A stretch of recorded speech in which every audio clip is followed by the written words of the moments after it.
Hello, everyone. I'm Kevin Cruz. Welcome back to another episode of Culture Code. I'm very excited because our guest today is the Chief People Officer at Denali Therapeutics, Cindy Dunkle. Cindy, welcome. And where are you joining us from today?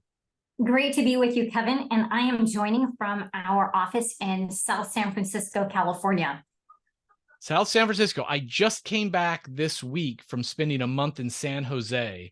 There's this crazy shopping district called Santana Row. I don't know if you know it, Cindy. Oh, yes. It blew my mind. I was living above it for about a month. I just came back this week, and it's kind of like a retail Disneyland. Like everything's fake, everything's commercial, and I loved it. Like 30 restaurants and bars, high-end retail. I saw them mopping the sidewalks early in the morning. It was crazy. Never saw anything like it. So do you ever go there and hang out? Oh, there's Santana Row. There are multitudes of these opportunities in the Bay Area and well beyond the scope of the tech and Silicon Valley and the biotech community.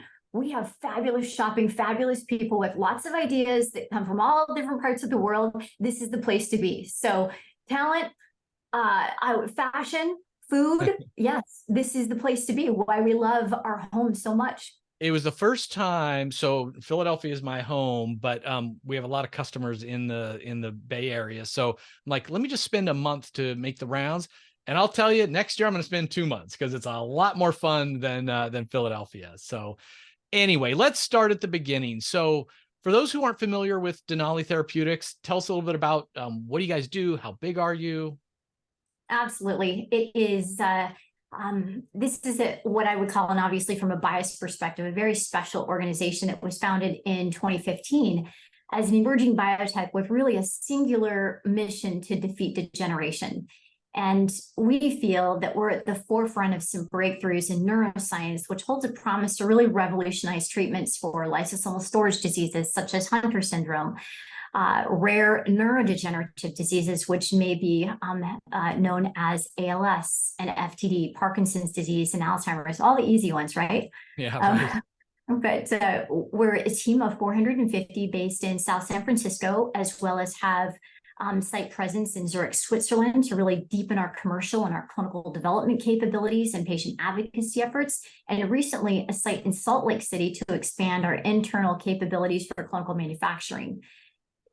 You know, Kevin, it's neurodegeneration is presenting our society with a tremendous challenge to care for people and treat people living with these chronic and often devastating diseases. And recent insights into genetic causes and biological processes underlying neurodegenerative diseases offer an unprecedented opportunity for discovery and development of effective medicines. We feel that the time is right, and we liken our journey to climbing a mountain, thus the name Denali, which captures the formidable challenge in fighting neurodegenerative diseases, but also really the unprecedented opportunity that's enabled by these new scientific insights and technologies. And you can see I'm very passionate about this, but we feel that we have a relentless and committed team and rigorous efforts that we're blazing trails toward a future where degeneration is finally defeated. We have currently 7 molecules in clinical development, including 4 therapies in late-stage clinical programs for ALS, Hunter, Parkinson's disease. And underlying this progress are our core scientific principles, which are rooted in new insights into the genetics and neurodegeneration and proprietary technology to deliver protein-based medicines to the brain and biomarker-driven development. So obviously a very special company doing important work. I assume you have a special culture to go along with such a special company. Try to describe it for me. Well, when you're doing these really difficult and rigorous attacking these rigorous approaches, I would say in a few words, it's connected, it's fast-paced, it's collaborative, and just truly a continuous focus on the patients. Those are just a few words. I'd say broadly, the culture at Denali is really deeply mission-driven and thrives on collaboration and shared excellence.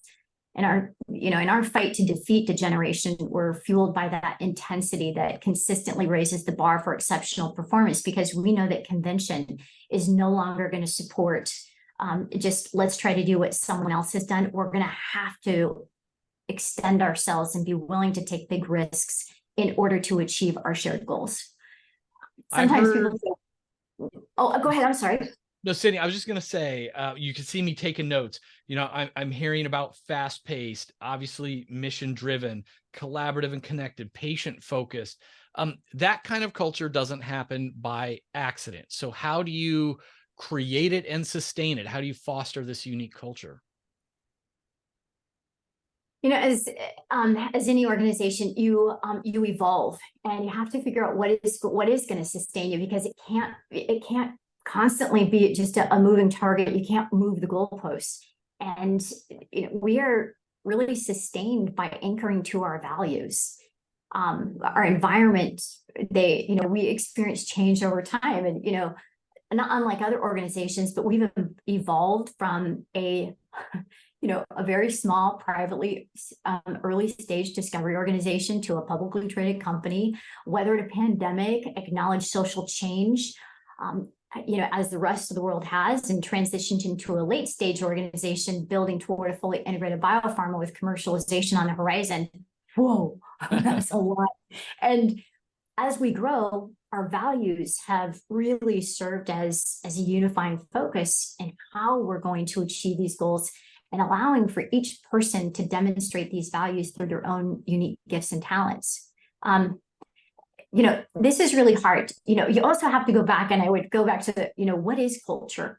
I think every company questions this. And so, we think more of culture, of the inputs to culture and how to multiply that. And it's the way that we feel and engage and have an impact. And so thus for us, the culture equation was born. And it's all about, not to get too scientific, but it's all about the substrates. It's, what are those things that add, such as connection and opportunity and growth? What are those things that subtract? Silos, uncertainty, and ultimately what multiplies. And, for us, that's our values, our purpose, and impact. And so we don't necessarily believe that culture can be measured, but we can only think about the inputs. And how do we magnify, those inputs that are going to multiply? I love that concept. Not surprising it's from such a technical, scientific company. And I can promise you it's the first time anyone's talked to me about culture and used the word substrates. So gold star for that. Now, let me ask a question that I think might be hard for you to answer, but I'm going to ask it anyway, because I believe that one of those things that can be a multiplier for culture is frontline managers, frontline leaders, who are really the filter of good and bad for 80% of your workforce. Now, big companies often will have big budgets and big teams of people doing leadership development and all these official programs and everything. You're 450 people, you're very focused on the science, and I'm guessing you don't have all those resources that other companies have. So how do you think about the role of the frontline leader, and what are you doing to support them? Some of this is just born out of, again, you're right. You make do with what you have. And I think that was, the origin of this is really, we just embrace a relatively flat hierarchical structure and focus more on this all-in approach. We win together. It's a shared win state. And this encourages collaboration and engagement and learning across all levels, because you end up having early in career leaders and project teams with those who have more experience.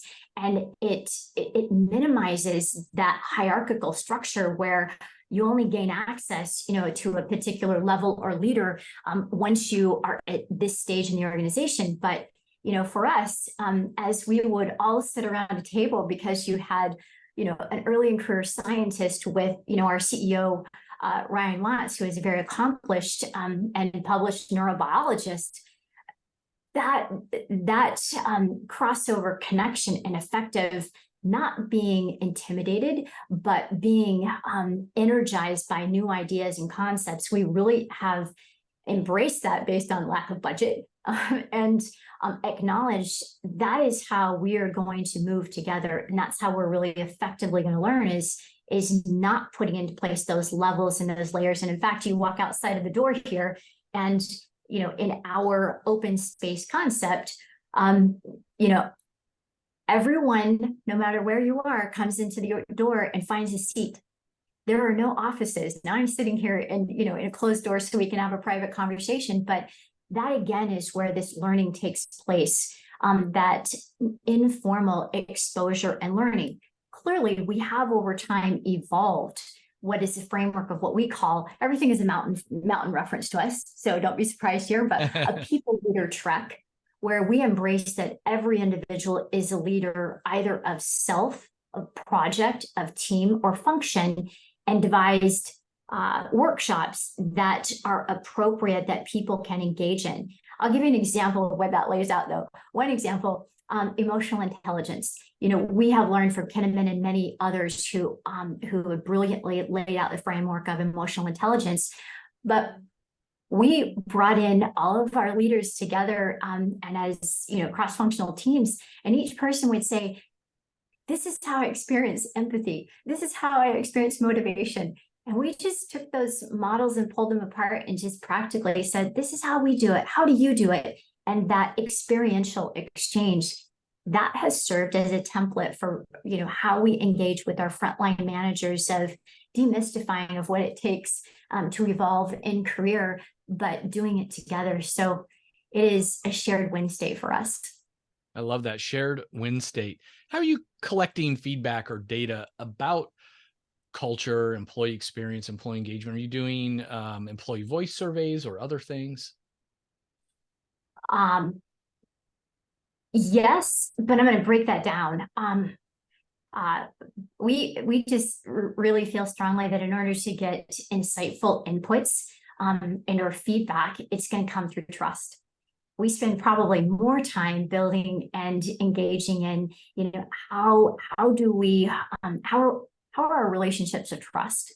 That's when you get the real benefit of people telling the truth. And so much of our focus is building relationships so that, as we exchange in one-on-ones and within project teams, occasional surveys, we don't do many surveys, or through focus groups, we get really meaningful insights. And so this collection is really because people trust. And I know there's a concept of safe space and other.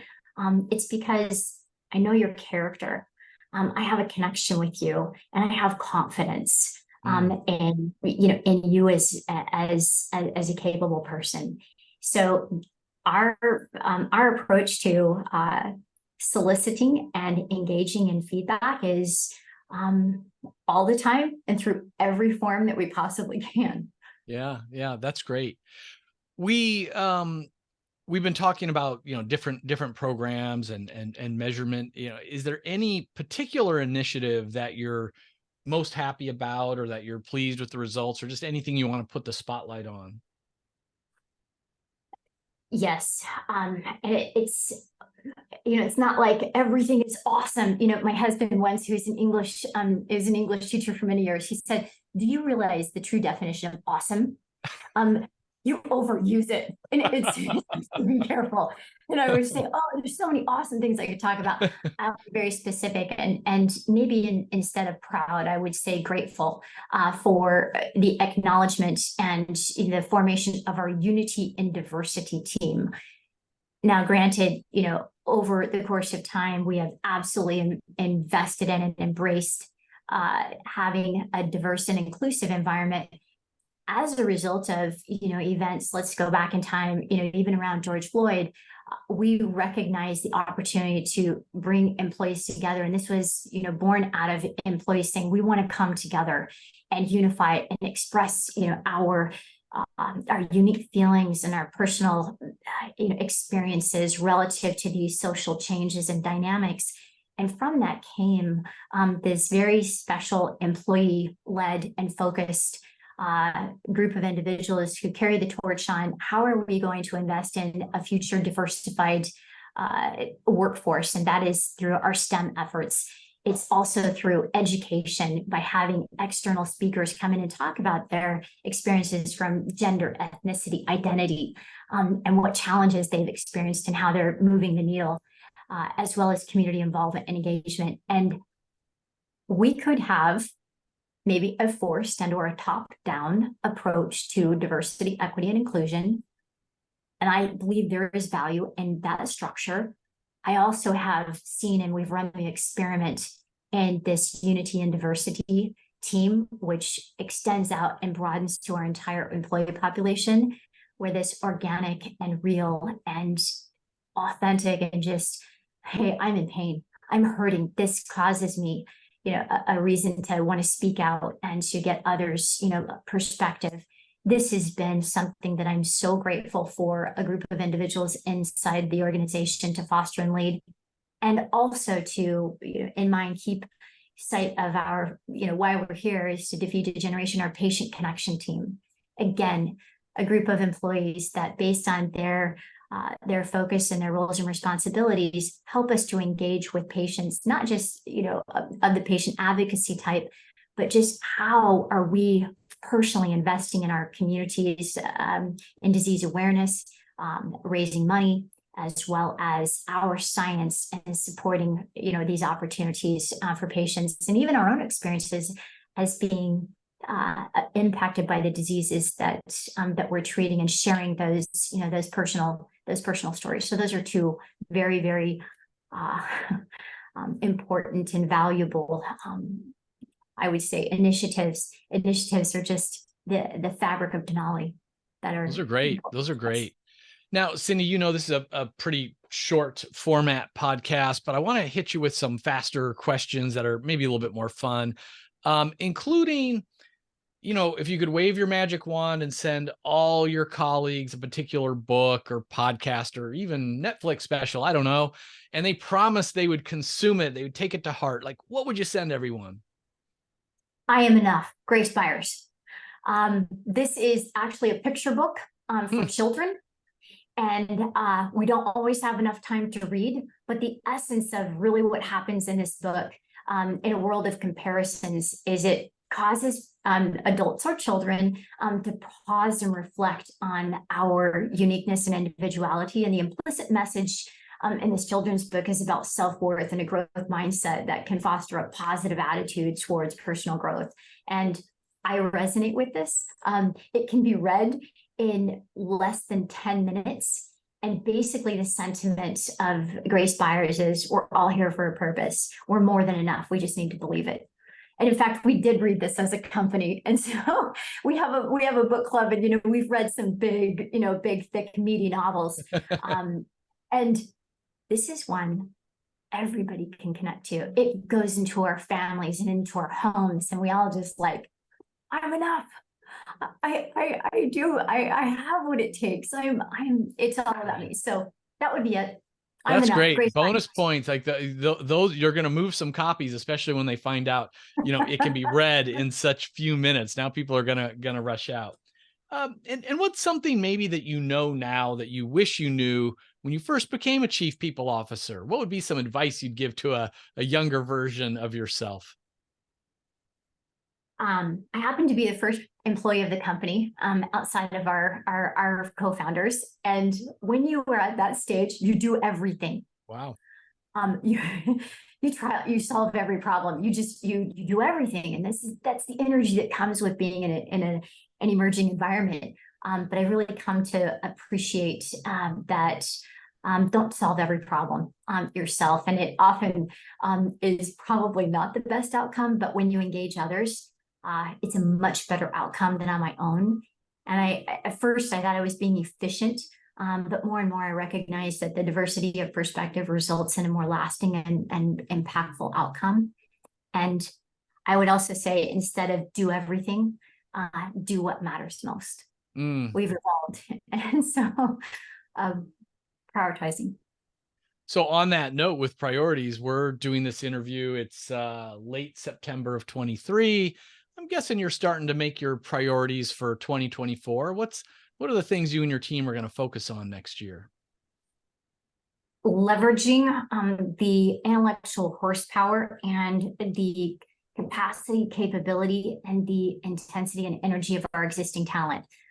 It is really acknowledging in the ways that we can, how can we recognize through formal programs and how can we challenge each employee, but also importantly in our new hybrid environment of recognizing and challenging individuals where they reside and being able to have the most impact. Our world has changed, and to again think about where we can have meaningful connections where people are. That means some organizations have called people back, which could be good. Some people said, do it wherever you are. Some people, there's a lot of different kind of concoctions of how this is. We want to acknowledge people where they are and make sure that they can have an impact from wherever that might be. So it really is leveraging and recognizing our existing talent and challenging from where they are. And just related to the company, I mean, we started with you sharing so many important initiatives. Is there anything in particular that you're most excited about when it comes to Denali right now? Without being emotional and or cutting too personal, it's, as I mentioned earlier, for decades, we've seen limited success in the development of neurodegenerative diseases. But because of the dedication and focus of these unstoppable Denalians, as we call ourselves, we have 4 late-stage clinical readouts in the coming 2 to 3 years with the opportunity to bring effective medicines to patients and have a significant impact on families. And so we're both excited and driven by that prospect, and we are unstoppable. That's exciting to me. I love it. And strong cultures have strong identities. I like it that you revealed Denalians as your internal term for your colleagues. That's special. Chief People Officer at Denali Therapeutics, Cindy Dunkle, thanks first for the important work your company's doing, and thanks for sharing some of your wisdom and best practices and guidance with your peers here today. Appreciate the time. Thank you, Kevin. Great to be with you.